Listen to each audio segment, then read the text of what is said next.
저희 교회는 강해 설교로 쭉 가기 때문에 좀 딱딱한 부분이 있습니다. 근데 오늘은 또 율법이 무엇인가에 대해서 좀 자세히 보기 때문에 아무래도 좀 성경 구절을 많이 볼 것 같습니다. 그러니까 여러분께서 좀 양해해 주시고요. 예, 오늘은 산상수훈을 계속 연결해서 마태복음 5장 17절부터 20절까지 네 구절이 나옵니다. 17절부터 20절. 근데 오늘은 제가 17절과 20절을 그 두 구절을 좀 더 자세히 보겠습니다. 다 같이 한번 읽을까요? 내가 율법이나 선지자를 폐하러 온 줄로 생각하지 말라. 폐하러 온 것이 아니요 완전하게 하려 함이라. 진실로 너에게 이르노니 천지가 없어지기 전에는 율법의 1.1획도 결코 없어지지 아니하고 다 이루리라. 그러므로 누구든지 이 계명 중에 지극히 작은 것 하나라도 버리고 또 그같이 사람을 가리키는 자는 천국에서 지극히 작다 일컬음을 받을 것이요 누구든지 이를 행하며 가르치는 자는 천국에 크다 일컬음을 받으리라. 내가 너에게 이르노니 너의 의가 서기관과 바리새인보다 더 낫지 못하면 결코 천국에 들어가지 못하리라. 아멘. 여기서 저희가 네 구절을 읽었는데 17절과 20절 이 두 구절은 유대인들이 들었을 때는 굉장한 충격을 받은 그런 구절들입니다. 그래서 제가 좀 더 자세히 설명을 드리겠지만, 그래서 오늘은 율법이 무엇인가에 대해서 좀 더 자세히 설명을 하겠습니다. 지금 시대, 우리 현 시대의 크리스찬들이 지금 오해하고 있는 것이 있는데, 저희가 교회에서 이제 은혜를 굉장히 강조하지 않습니까? 은혜가 우리의 핵심입니다. 그렇죠? 또 우리 믿음이, 예수를 믿는 그 믿음이 핵심이기 때문에 이 두 가지를 저희가 굉장히 강조하다 보니까 구약에서 나오는 율법이 마치 안 좋은 것처럼 느껴질 때가 있습니다.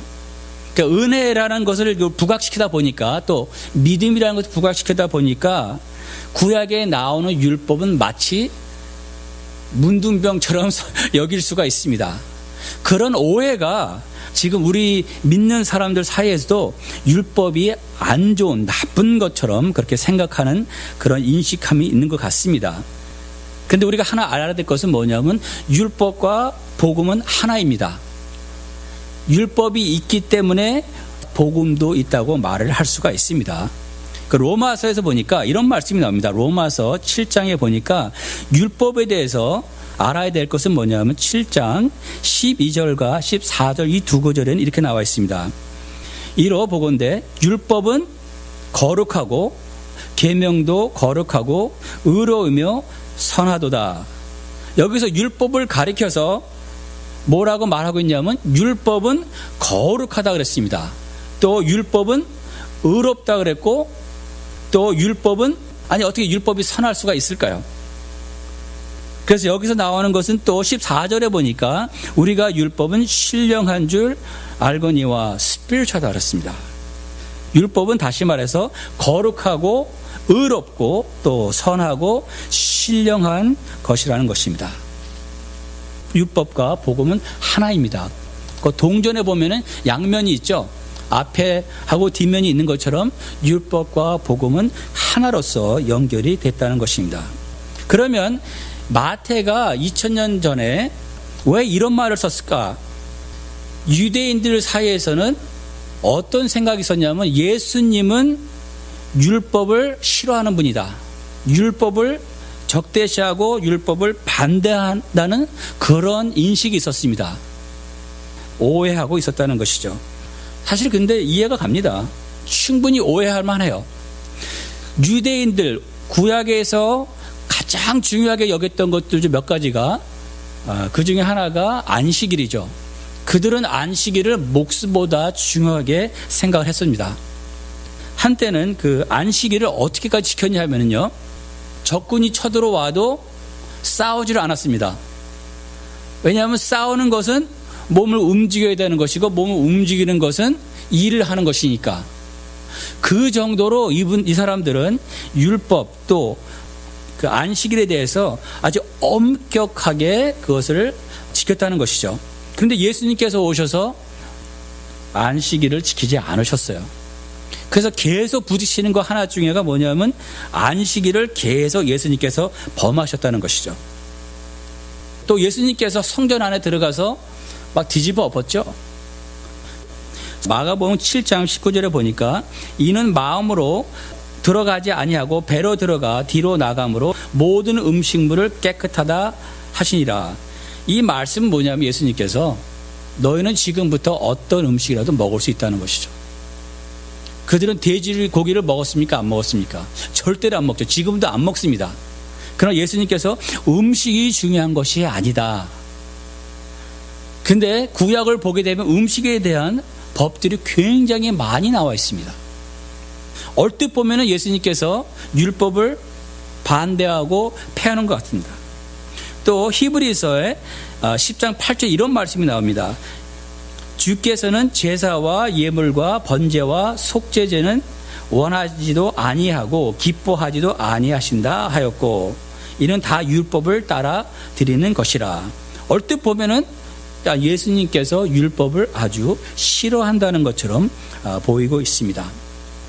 그러니까 그들이 오해할 만합니다. 그들 예수님이 봤을 때 이단이죠. 그들에게 마태가 하는 말은 예수님께서 오신 것은 너희들의 생각처럼 율법을 싫어해서 폐하러 온 것이 아니라 오히려 완전하게 complete, fulfill 하려고 왔다라고 말을 하고 있습니다. 그들이 처음에 이 말을 들었을 때는 믿어지지 않았을 것이에요. 다시 5장 10절에 보니까 내가 율법이나 선지자를 폐하러 온 줄로 생각하지 말라. 여기서 율법이나 선지자는 무엇을 가리키고 있냐면요. 율법은 모세 오경을 가리키고 있을 것이며 또 선지자들은 구약에 나오는 모든 예언서를 말하고 있습니다. 그러니까 쉽게 말해서 율법과 선지자라 그럴 때는 구약을 통틀어서 얘기하고 있는 것입니다. 그러니까 예수님께서 오셔서 구약을 폐하러 오신 것이 아니다. 근데 마태가 하는 말 중에 아주 재밌는 말이 나옵니다. 폐하러 온 것이 아니고 뭡니까? 완전하게 하러 왔다.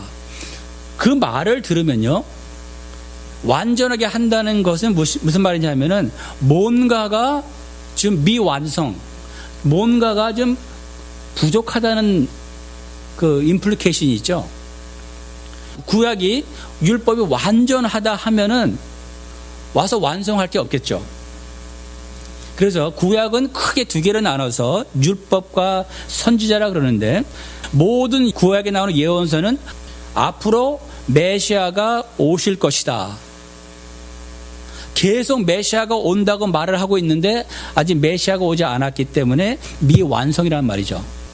마태가 하는 말인 예수님이 오신 이유는 그러니까 구약의 예언서를 예수님께서 직접 오심으로 말미암아 완성을 했다는 것이라고요.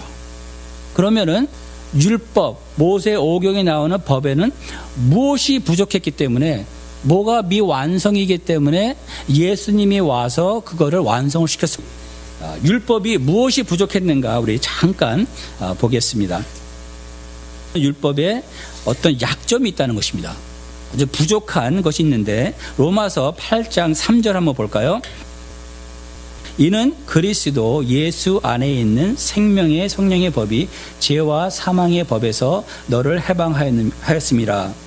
율법이 육신으로 말미암아 연약하여 할 수 없는 그것을 하나님은 하시나니 여기에 보니까 율법이 연약한 면이 있다 그랬습니다. 율법이 약한 부분이 있다 그랬어요. 약점이 있다 그랬습니다. 영어로 보니까 For what the law was powerless to do. 율법이 있는데 powerless, 힘이 없다는 것이죠. 어떤 약점이 있었다는 것이죠. 그것은 뭡니까? 우리 로마 3장 20절 한번 볼까요? 다음 절을 보니까 이렇게 나와 있습니다. 이것이 바로 율법의 약점입니다. 율법이 보완돼야 할 점이라는 것이죠.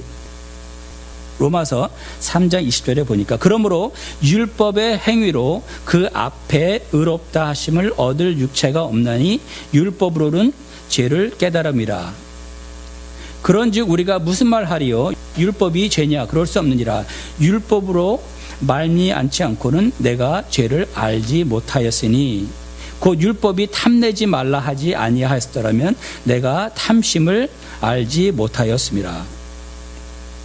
여기 두 구절을 보니까 율법의 약점은 이겁니다. 율법은 거룩하고 선하고 아름답고 좋은 것이지만 우리가 아무리 노력을 해도 결국에는 율법을 100% 지킬 수 없기 때문에 율법으로는 우리의 죄를, 죄임됨을 깨닫게 하기 위해서 주셨다는 것입니다. 그래서 율법을 통해서는 거룩하지만 선한 것이지만 무엇이 없습니까?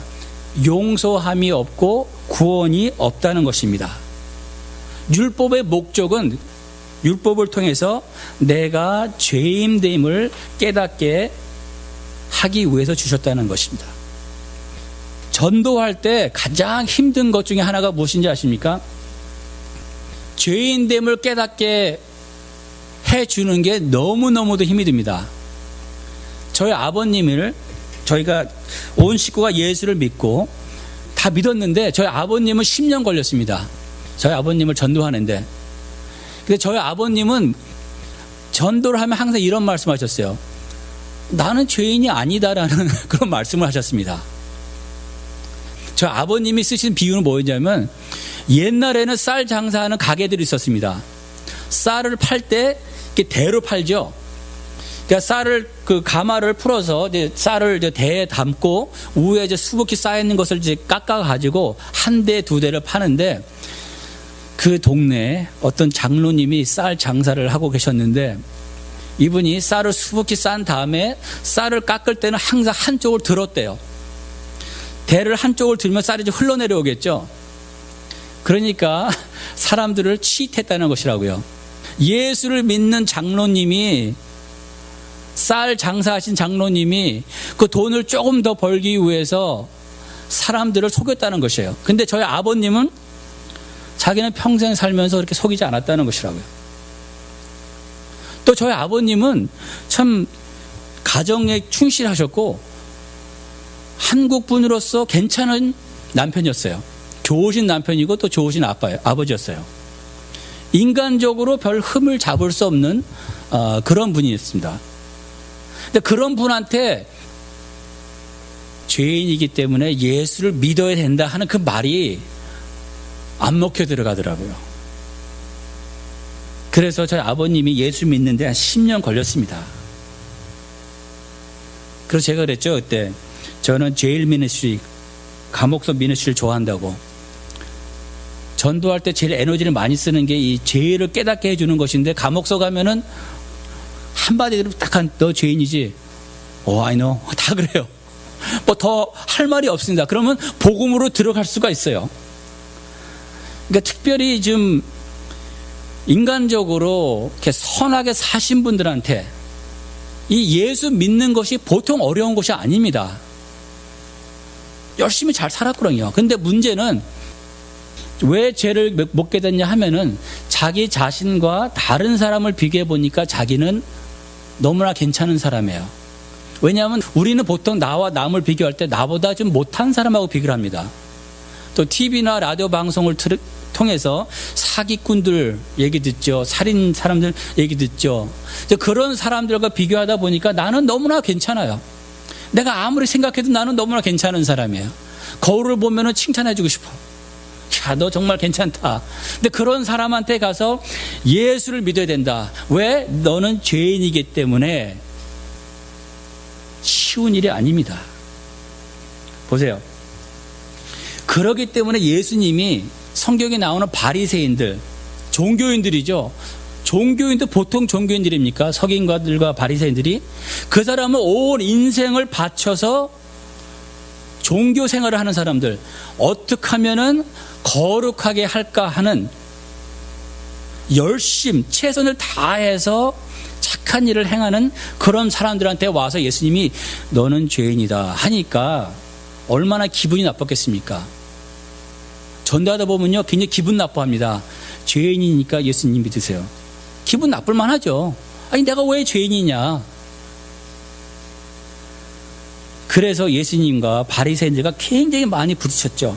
근데 20절에 보니까 예수님께서 마태를 통해서 엄청난 말을 하고 계십니다. 20절, 우리 18절과 19절은 다음에 한번 보기로 하고요. 20절로 넘어가서 볼까요? 내가 너에게 이르노니 너의 의가 서기관과 바리새인보다 더 낫지 못하면 결코 천국에 들어가지 못하리라. 얼떨 지나가면 잘 무슨 말인지 모르겠지만 이 말은 무슨 말이냐면요, 너 천국 가길 원하느냐? 마더 트리사 아시죠? 마더 트리사, 그 인도에 가서 평생을 바치고 그 사람들을 위해서 정말 인생을 다 쏟은, 얼마나 훌륭해요. 제가 봐도 정말 존경스럽습니다. 저보고 그렇게 하라 그러면 아마 못할 것 같아요. 그 정도로 훌륭한 사람이 있는데, 마치 이 말은 무슨 말이냐면 너희가 마더 트레이서보다 더 의롭지 않으면은 천국에 못 들어간다는 소리라고요. 인간적으로 봐서는 불가능한 말입니다. 여기 있는 분들 다 착한 거 알고 있습니다. 우리 매주 똑같은 음식 먹죠. 비빔밥 매주 6개월 먹었는데도 컴플레인 하는 분 한 분도 없어요. 참 착하셔. 너무너무 착해요. 그런데 여기서 나오는 게 뭐냐면, 아무리 그래도, 아무리 착한다 할지라도 여기서 말하는 것은 천국에 들어갈 수가 없다는 것이라고요. 그 당시에 바리새인보다 더 거룩하고 더 의가 있을 수는 없다는 것입니다. 인간으로 보면 이건 뭐 완전 불가능한 것입니다. 완전히 불가능한 것이에요. 말씀을 드린 것처럼 예수님과 바리새인들 계속 부딪혔죠. 너는 죄인이다, 죄인이다. 그들은 아닙니다, 아닙니다 하니까 여기서부터 20절 쭉 이제 후반에 우리가 다음 주부터 볼 것입니다. 예수님께서 뭐라 그러냐면 너희들은 율법이 무엇인가를 잘 모르고 있고 오해를 하고 있다. 예수님께서 오셔서 이 율법을 완성한다는 말은 뭐냐면 너희들이 율법을 오해하고 있고 잘 모르고 있기 때문에 내가 먼저 올바로 이 율법이 무엇인가를 해석을 해주고 그것을 완성하겠다고 말씀하고 있는 것입니다.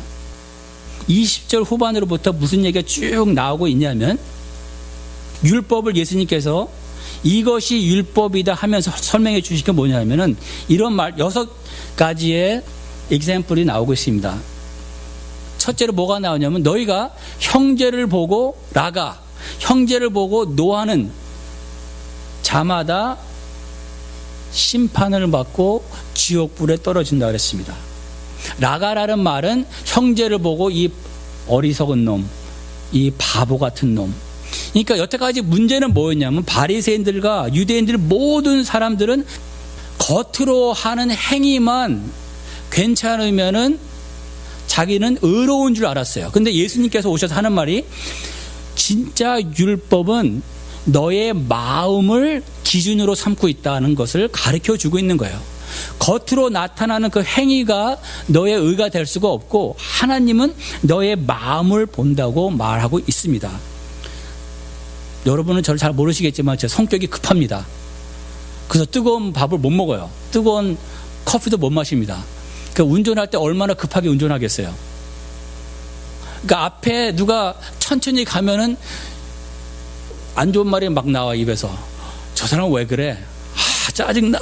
막 그런단 말입니다. 여기서 이 말은 너희가 다른 사람을 보고 화를 내고 그 사람을 불쾌하게 생각만 해도 하나님 입장에서는 너희가 벌써 살인한 거나 마찬가지라는 것이죠. 그 율법을 바리새인들에게 또 유대인들에게 제대로 정확하게 해석을 해서 설명을 하고 있는 것입니다. 또 남자들에게 너희가 여자를 보고 마음의 음욕을 품으면은 꼭 같이 잠을 자야지 가늠한 것이 아니라 마음의 그 생각만 하여도 하나님이 볼 때는 가늠한 것과 똑같다고 말을 하고 있습니다. 우리 남자들이 행위로서 가늠을 안 할지 모르지만 마음속으로 음욕을 평생에 한 번이라도 안 품은 남자가 있으면 나와보라 그러세요. 여기 있는 남자들만 빼놓고. 아마 다 나올 것입니다. 근데 미국의 어떤 비디오를 보니까 여자분도 이 질문을 하니까 다들 그렇더라고요. TV에 나오는 멋진 남자, 근육이 막 6팩, 10팩 나오는 사람들 보면은 음욕을 갖는다는 말을 하더라고요.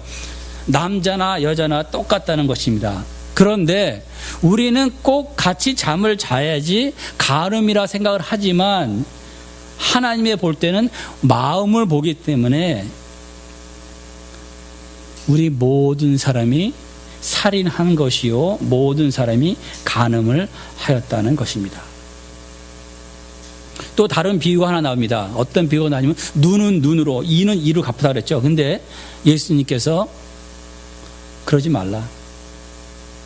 입밤을 치면은 이쪽으로 돌리라. 말은 쉽죠. 말은 쉽습니다. 설교하기 너무너무 쉬워요. 아멘하기 너무나 쉽습니다. 근데 누가 여러분을 자존심을 한번 건드려 봐요. 누가 여러분을 한번 무시하는 말을 해봐요. 이게 과연 가능할까요?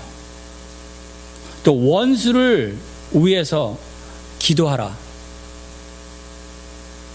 이게 정말 가능할까요? 이게 천국에 가는 기준이라는 것입니다. 천국은 오직 완전히 의롭고 완전히 거룩한 사람만 갈 수 있다는 것이에요. 죄가 하나도 있으면 안 된다는 것이랍니다. 이렇게 봤을 때 그 누가 죄인이 아니라고 말할 수 있냔 말이죠. 우리는 우리의 행실만 보면 죄인이 아니죠. 그러나 예수님께서, 하나님께서 계속 말씀하고 있는 것은 너는 이웃과 너 자신을 비교하지 말고 너의 마음을 보고 너의 마음과 하나님의 마음을 비교해 보라는 것이에요. 하나님은 너의 마음을 보기 때문에 내가 내 마음을 정말 자세히 들여다본다 하면은, 또 하나님의 기준을 안다 하면은 하나님 앞에서 나는 죄가 없다고 말할 사람이 아무도 없다는 것이라고요. 이 모든 사람들이 지옥에 갈 수밖에 없다는 것입니다. 왜? 하나님께서는 마음을 기준으로 삼고 있으니까. 행위가 아니라, 행위로 기준 산다면은 다 어렵겠죠. 그러나 하나님은 우리의 마음속 생각을 기준한다는 것입니다. 근데 더 무서운 말이 나오고 있습니다. 마태복음 5장 48절. 다 연결되는 말씀입니다. 율법이 이러한 것인데 너희들은 착각하고 있었다. 너희들은 오해하고 있었다. 잘못 알고 있었다. 이것이 진정한 율법이다 해서 쭉 설명을 하였고, 그 말씀을 정리하면서 이런 말씀이 나옵니다. 5장 48절. 그러므로 하늘에 계신 너희 아버지의 온전하심과 같이 너희도 온전하라. 이게 말이 됩니까? 이게 율법이란 말이죠. 이게 율법이 요구하는 것이라는 것이죠. 하나님이 거룩한 것처럼, 하나님이 의로운 것처럼 너희도 하나님과 같이 똑같이 perfect, 영어로 쓰이죠. perfect, 완전하라는 말이죠. 어떻게 완전할 수 있겠습니까? 그런데 천국은 이런 사람만 갈 수 있는 곳이라고 말을 하고 있습니다. 이것이 진정한 율법입니다. 그러니까 율법에 뭐가 부족하죠? 율법의 약점이 무엇이죠? 우리의 죄를 깨닫게는 해줘요. 근데 우리를 구원할 수 없단 말이죠. 왜냐하면 우리가 쭉 봤던 것처럼 우리는 모두 죄인이니까. 죄인 아닌 사람이 하나도 없지 않습니까? 그 율법의 목적은 우리로 하여금 죄를 깨닫게 해주고, 그 다음에 갈라디아서 3장 24절에 또 율법의 목적이 나와 있습니다. 한번 볼까요? 갈라디아서 3장 24절에 보니까 이렇게 나와 있습니다. 이같이 율법이 우리를 그리스도께로 인도하는 초등교사, 스쿨마스터, 선생이라는 것이죠. 가 되어 우리로 하여금 믿음으로 말미암아 의롭다함을 얻게 하려 함이라. 율법, 행위 통해서 우리는 절대로 거룩해지고 의로워질 수 없고, 또 의로워지지 못하기 때문에 천국에 못 가지 않습니까? 그러니까 율법이 주어짐으로 말미암아 내가 나의 죄를 깨닫고, 율법은 초등교사처럼, 나의 선생처럼 우리를, 내가 죄인이구나, 나는 죽을 수밖에 없는 죄인이루가 하는 그 사람들을 이제 예수 앞으로 인도한다는 것입니다. 그런 비유를 썼죠. 어떤 사람이 와가지고 그래요. 너 지금 암이 있는데 이 약 안 먹으면 죽어. 빨리 이 약 먹고 수술 받아. 근데 보세요. 그 말을 믿는 사람은 약을 먹고 치료를 받겠죠. 근데 그것이 믿어지지 아니하면은 왜 약을 먹겠습니까? 왜 수술을 받고 치료를 받겠어요? 마찬가지로 내가 죄인이라는 것을 깨닫지 못하면은 예수를 믿을 필요가 없다는 것이죠. 내가 예수를 왜 믿어? 내가 의로운데, 내가 착하게 잘 살고 선한 사람인데 내가 예수를 왜 믿냔 말이죠. 예수는 오직 누구를 위해서 오셨냐 하면은 죄인들을 오셨단 말이죠. 죄인들을 위해서. 그렇기 때문에 하나님께서, 예수님께서 오시기 전에 율법을 주심으로 말미암아 나로 하여금 죄가 있다는 것을 하게 하고, 그 다음에 비유로 말해서 의사이신 예수 앞으로 인도한다는 것이죠. 율법은 우리를 꽝꽝 묶어놓습니다.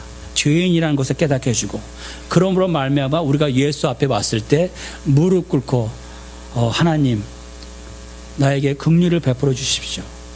나의 죄를 용서하여 주시옵소서. 그런 의미에서 예수님께서 어떻게 율법을 완성을 시키셨냐면, 율법에 부족한 그것이 뭐라 그랬죠? 용서를 할 수가 없잖아요. 구약 율법에 예수님께 십자가에 죽으심으로 말미암아 용서라는 것을 구약에 더해서 율법이 완성이 됐다는 것이라고요.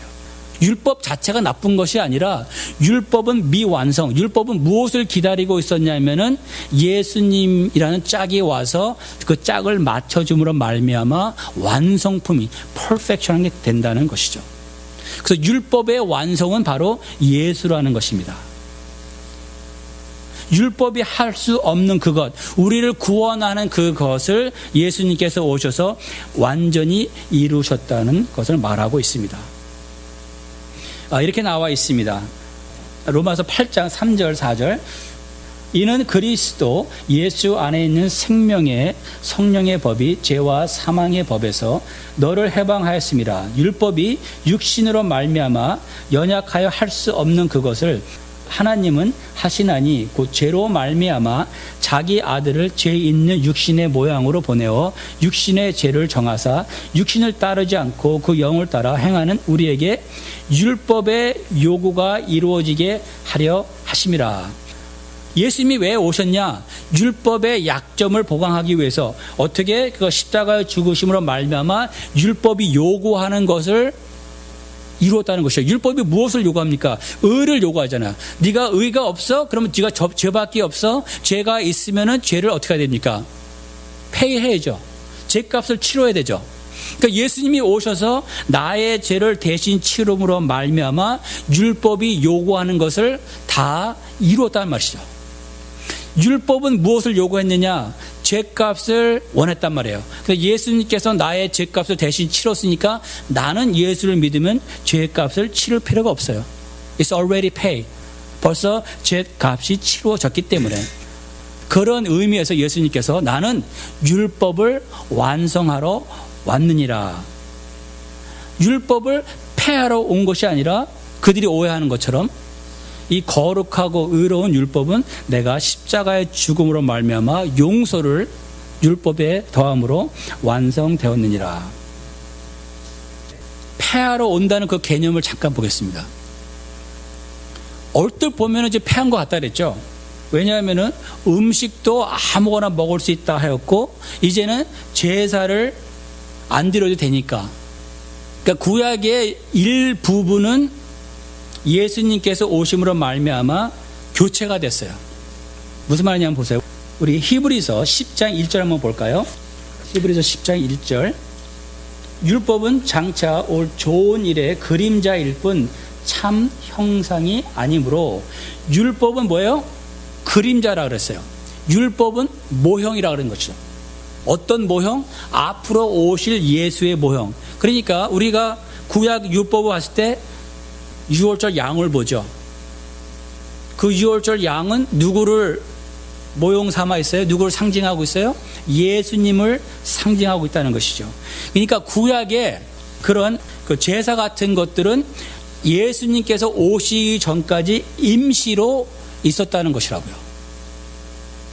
임시로 있었기 때문에 예수님이 옴으로 말미암아 그림자가 있었는데 실체가 오니까 이제 그림자가 필요 없잖아요. 가령 뭐냐 하면은 우리가 어디를 가야 되는데 누가 지도를 주는 거예요. 지도를 주고 디렉션, 설명서를 주는 거예요. 어떻게 오라. 근데 우리가 지도를 보고 가죠. 그곳에 도착하면은 지도가 더 이상 필요 없는 것처럼 구약도 마찬가지라고요. 예수님께서 오셔서 폐한 것이 아니라 예수님께서 오심으로 말미암아 그게 완성이 되니까 부분적으로 더 이상은 필요가 없다는 것이죠. 그래서 구약에 부분적으로 필요 없는 것들은 제사들, 그런 것들을 말하고 있습니다. 그러나 구약에 나와 있는 하나님의 양심의 법, 쉽게 말해서 하나님을 몸과 마음과 뜻과 정성을 다하여 사랑하고 내 이웃을 내 몸과 같이 사랑하라. 그것은 폐하는 것이 아니죠. 없어지는 것이 아니죠. 구약에 나와 있는 그런 것들은 계속 우리가 영원히 지켜야 될 것이라고요. 그러나 예수님을 모형 삼아서 그림자 삼아 있던 그런 임시적인 것들은 예수님이 오심으로 말미암아 더 이상 필요가 없는 것이고 예수님이 오심으로 말미암아 교체됐다는 것이라고요. 이해가 가십니까? 저는 이 말씀을 보면서 너무나 감사해요. 이 예수님의 은혜가, 이 복음이 얼마나 감사한지. 아니 아까 보시지 않았습니까? 마태복음 5장 48절에 너희는 하나님이 온전한 것처럼 be perfect. 정말 생각해보세요. 여러분 perfect 할 수 있습니까? 저 있죠. 한 5분은 perfect 할 수 있어요. 한 10분 생각을 어떻게 컨트롤 해가지고 나쁜 생각 안 하고 maybe 1시간, maybe 2시간 하루를 못 넘기는 거 분명합니다. 근데 하나님이 요구하시는 것은 율법을 통해서 완전하라. Be perfect as I am perfect. Be holy as I am holy. 하는 누가 할 수 있느냐 말이죠. 그런데 예수님께서 오셔서 그것을 할 수 없는 우리를 대신해서 죽으셨다는 것이 이 죄가 어떻게 죄가 됐냐를 알면은 너무너무나 감사하고 너무너무나 정말 예수님께서 그 십자가가 얼마나 귀한 것인지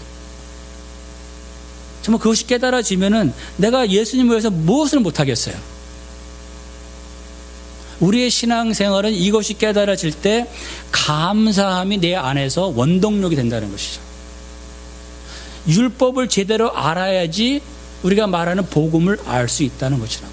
율법과 복음 하나인 것이 바로 예수 안에서 내가 퍼펙트하지 않아도 되는, 왜냐하면 예수님께서 대신 퍼펙트하게 사셨고 그가 또 십자가에서 나의 죄를 대신 폐하셨기 때문에 너무너무나 감사한 것입니다. 이런 것을 제대로 깨닫는 우리라면은 원동력이 되는 것이죠. 하나님을 사랑하고 사랑하기 때문에 하나님을 위해서 움직이고 싶어하는, 저절로 정말 하나님을 사랑하기 때문에. 근데 정말 감사해요. 정말 감사해요. 여러분 한번 생각해 보세요. 나의 매일매일의 생활 속에 나의 마음은 어디에 있는가 봤을 때 내가 율법 아래에 있다면 나는 저주지만 나는 예수의 십자가 밑에 있기 때문에 그 십자가 안에서 구원에 이른다는 것이죠. 아멘.